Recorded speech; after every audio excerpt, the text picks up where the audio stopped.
Well, here's my restored Rudge bicycle. I bought the frame for 50 quid on eBay. It's from a 1928 gentleman's Roadster.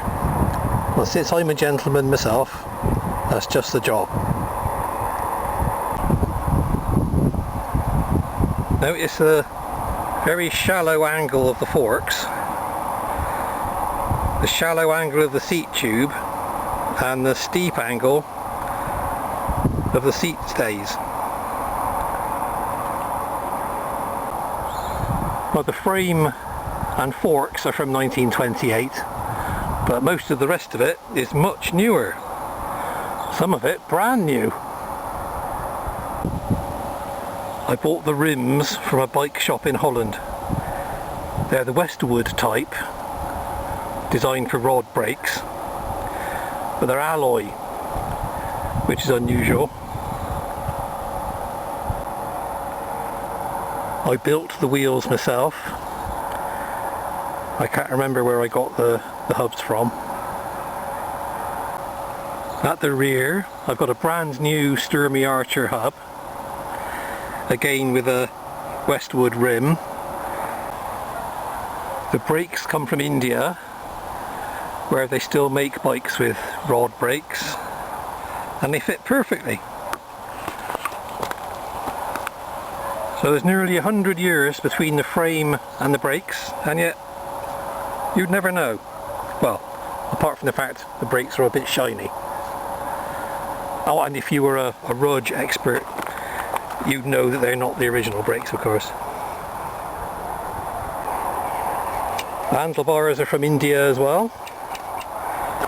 And funnily enough, they're exactly the right size for the Rudge frame. So, brand new, nearly 100 years old, matches perfectly. The rear brakes are from India, but with some original Rudge parts.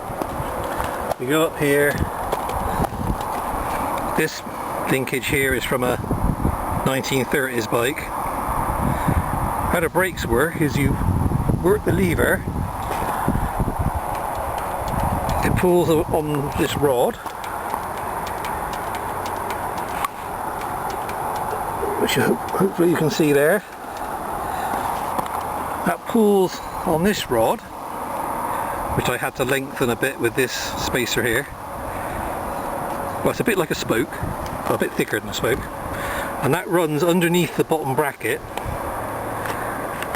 so the brake stirrup,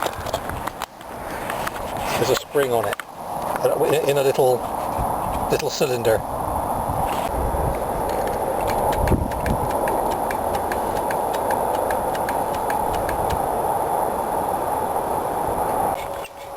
The front brake is just about okay. The rear brake is rubbish. This sprocket is from a 1960s bike, but it's perfect because it's got the Rudge logo on it. This ETRTO shifter is from a 1930s bike, but it still works with a brand new ETRTO hub.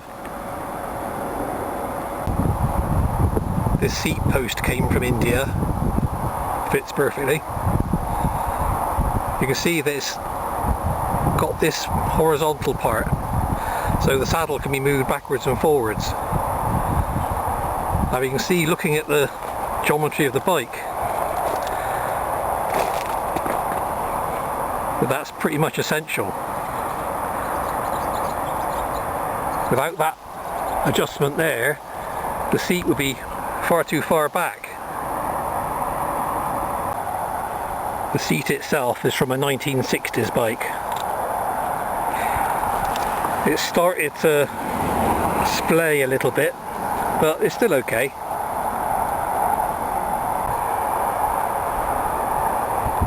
The handlebars are really close to the saddle, so you ride in a really upright position.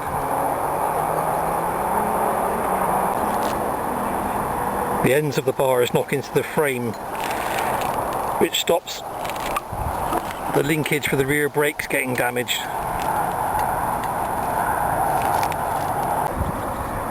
The mudguards are new. They were yellow. Obviously I painted them black. The stays weren't quite long enough, so I straightened the ends out and soldered them into these electrical connectors. I've done the same thing for the rear mudguard. So that's it. A bike that is nearly 100 years old and also brand new as well. So bicycle design hasn't changed much over the years.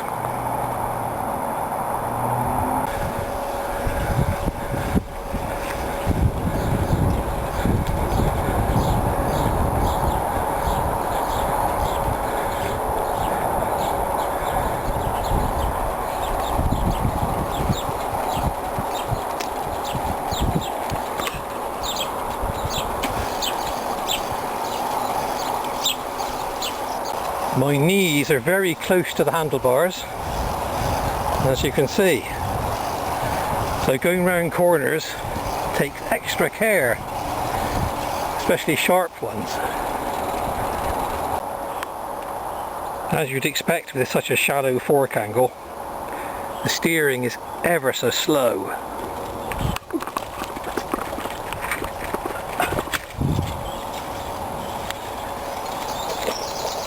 But it's alright. I quite like it. In fact, the bike is really nice to ride. As long as you don't want to go too far too fast, it's great.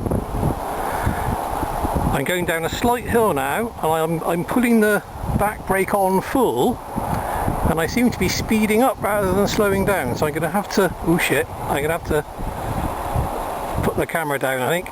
No, pull harder, that's as hard as I dare pull. Oh, there we go. Oh.